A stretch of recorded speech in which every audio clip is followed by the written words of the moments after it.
नमस्कार दोस्तों, योगमय जीवन में आप सभी का बहुत बहुत स्वागत है। हम सभी जानते हैं कि भगवान शिव और पार्वती जगत माता पिता हैं, जगत के पालनहार हैं, सृष्टि के जो है पूरे सबकी रक्षा करने वाले वही हैं, वही जीवन देते हैं, संहारक भी वही हैं। अन्नपूर्णा माता है पार्वती, तो पिता हमारे महादेव हैं।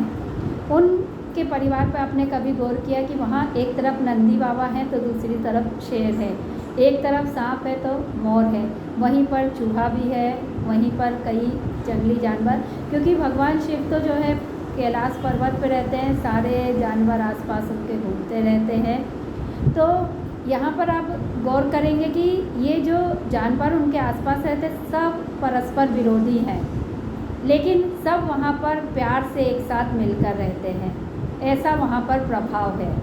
ये जगत जननी जगत पिता का प्रभाव है, जिसकी वजह से सारे जीव जंतु अपने आपस के बैर भाव को भूलकर प्रेम से मिलकर रहते हैं।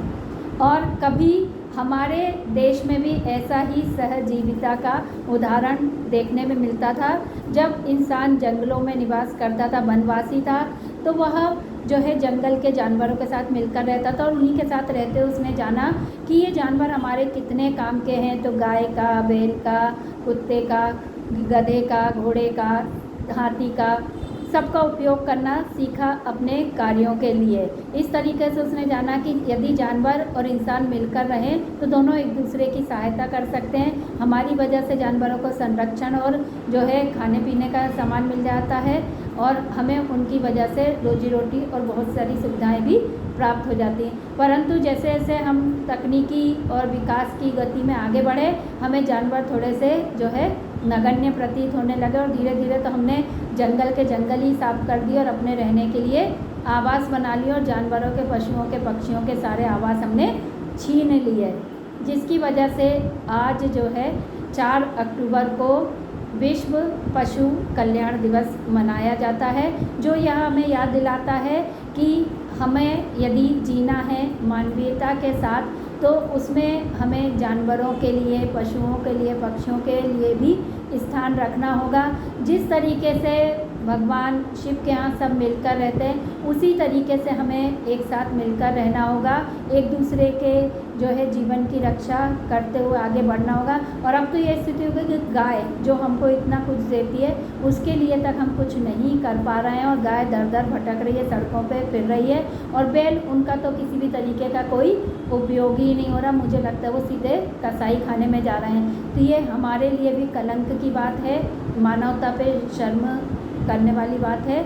हमें सोचना चाहिए कि पशु और पक्षी और इंसान सब मिलकर रहें तो ये बहुत सुंदर जीवन हो सकता है, क्योंकि पर्यावरण और हम एक दूसरे के पूरक के, एक दूसरे के बिना हम जीवन नहीं गुजार सकते। वो तो फिर भी हमारे बिना रह सकते, लेकिन हम उनके बिना नहीं रह सकते। सबकी हमें ज़रूरत है तो सबका महत्व समझें, उनका संरक्षण करें। ये जिम्मेदारी हमें ईश्वर ने सौंपी थी, लेकिन हम इसको भूल गए और अपने में खो गए।